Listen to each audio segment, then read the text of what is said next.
Vamos a hablar de la Declaración Universal de los Derechos Humanos, que en este año, en el 2008, cumple 60 años. Esta es la primera declaración en el marco de la Organización de las Naciones Unidas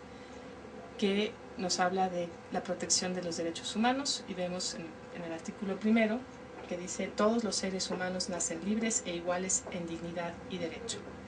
A raíz de este artículo primero y de esta declaración se derivan todos los tratados y convenios de derechos humanos en temas particulares que veremos más adelante. Ahora vamos a dar un salto en el tiempo a 1993, donde hubo cambios importantes dentro de la Organización de las Naciones Unidas. Algo que fue muy trascendente fue la creación de la Oficina del Alto Comisionado de los Derechos Humanos, que es el órgano o la persona, el titular, el alto comisionado, con mayor rango dentro de la organización, encargado del tema de los derechos humanos, encargado de promover, encargado de, revisar, de dar seguimiento a que los países estén cumpliendo con principalmente la Declaración Universal y todos los tratados de derechos humanos que hayan firmado los países.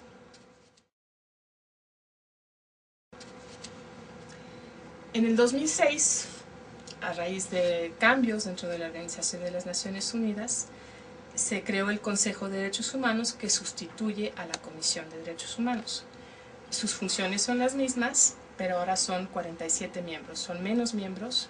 Y bueno, es importante señalar que en este consejo las personas que lo integran son representantes de sus gobiernos, no están a título personal y digamos que llevan una agenda, representan a su país, cosa distinta que verán en otro momento, en otro módulo, de lo que sucede en la Organización de los Estados Americanos, donde las personas que conforman el Consejo Interamericano de Derechos Humanos sí son personas independientes, no representan a su gobierno. Como les decía, a raíz de la Declaración Universal de los Derechos Humanos se crearon ciertos tratados, pactos o convenciones. Uno de los más importantes fue creado en 1966, que es el Pacto de los Derechos Civiles y Políticos y el Pacto de los Derechos Económicos, Sociales y Culturales. La razón por la cual en este año se hicieron dos pactos distintos para agrupar, todo el concepto en conjunto son derechos humanos, es por la situación política de ese momento, en que teníamos los dos bloques, el bloque socialista, el bloque capitalista, en que tenían intereses muy distintos. En el bloque, capitalista, el interés estaba centrado en los derechos civiles y políticos, es decir, en los derechos del individuo, el derecho a votar, el derecho a la libertad de expresión, este tipo de derechos del individuo frente al Estado. En cambio, el bloque socialista tenía más interés en cubrir las necesidades económicas, sociales y culturales, que como sabemos ya por la historia, que esto a veces se iba en detrimento de la libertad, la libertad de viajar, la libertad de expresión. No quiero emitir un juicio de valores en este momento,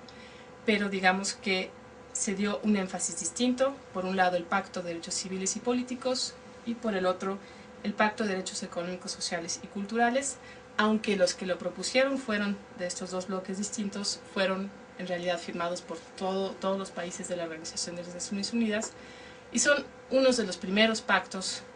que se firmaron con el consenso de los países miembros de la organización. En total, hasta el día de hoy, en la ONU se han firmado 84 tratados o pactos de derechos humanos.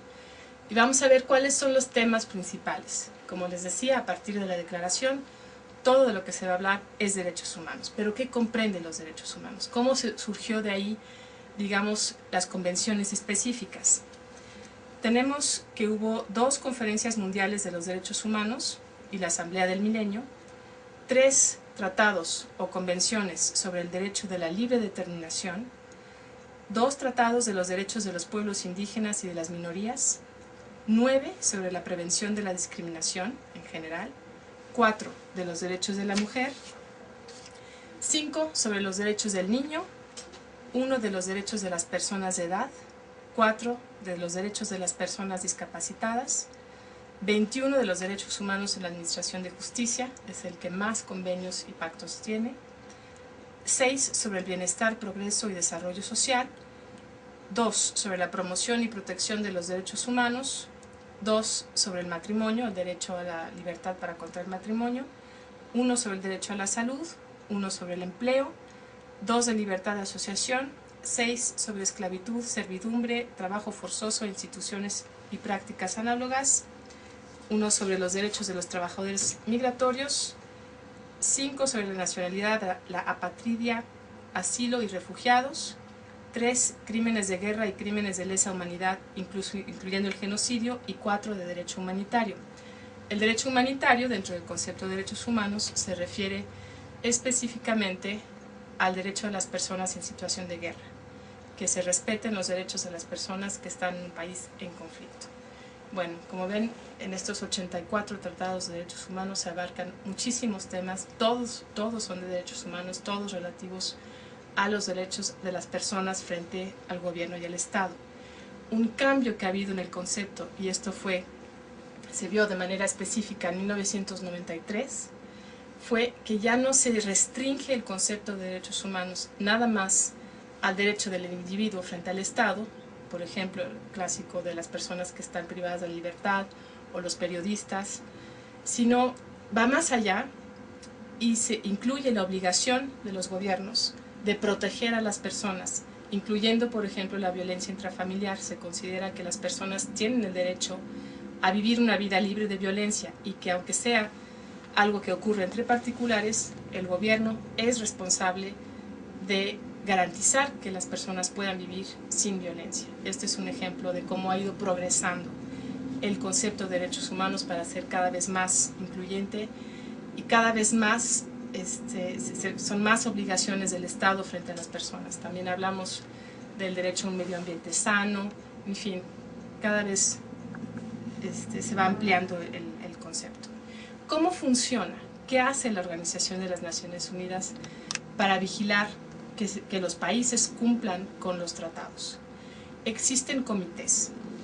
Los comités son, pues se los voy a decir, hay un comité de los derechos humanos, comité de los derechos económicos, sociales y culturales, el comité para la eliminación de la discriminación racial, para la eliminación de la discriminación contra las mujeres, contra la tortura, de los derechos de los niños, de los trabajadores migratorios, de las personas con discapacidad y el Comité contra la Desaparición Forzada. Como vemos, estos comités están relacionados con los temas de las convenciones de los 84 tratados de la Organización de las Naciones Unidas. ¿Qué hace el comité? Ahora sí, es un comité integrado por expertos de los diferentes países que no representan a su país, sino que están ahí como parte del comité, son elegidos por la Asamblea General de la Organización de las Naciones Unidas para dar seguimiento a lo que están haciendo los países en relación a cada uno de los temas, a un seguimiento a los compromisos que se asumieron al firmar los tratados en particular. Entonces, cada país, cada gobierno que ha firmado una convención en materia de derechos humanos debe rendir un informe al comité correspondiente, ya sea el de discriminación, el de mujeres, el de infancia, el de tortura, en fin. Rinde un informe, generalmente son cada 4 años, el comité lo analiza y en su caso emite recomendaciones. La recomendación es una forma de ejercer, digamos, presión política al gobierno del país que no está cumpliendo con su obligación que asumió al firmar el tratado. A nivel internacional no puede la organización o estos comités no tienen la facultad de sancionar, pero sí de recomendar. Y también es importante señalar que existen relatores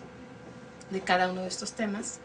y en caso de violaciones graves a los derechos humanos es posible que se envíe un relator al país a donde están ocurriendo la violación para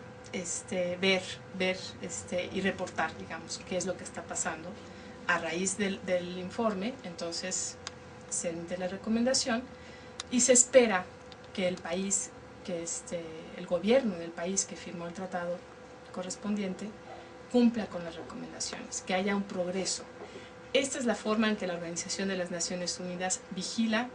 que los tratados, cada uno de los tratados, que todos son igual de importantes en materia de derechos humanos, se cumplan, que si hay una recomendación, entonces en el siguiente informe se pueda reportar que ya se cumplió con la recomendación, con lo que no se estaba haciendo.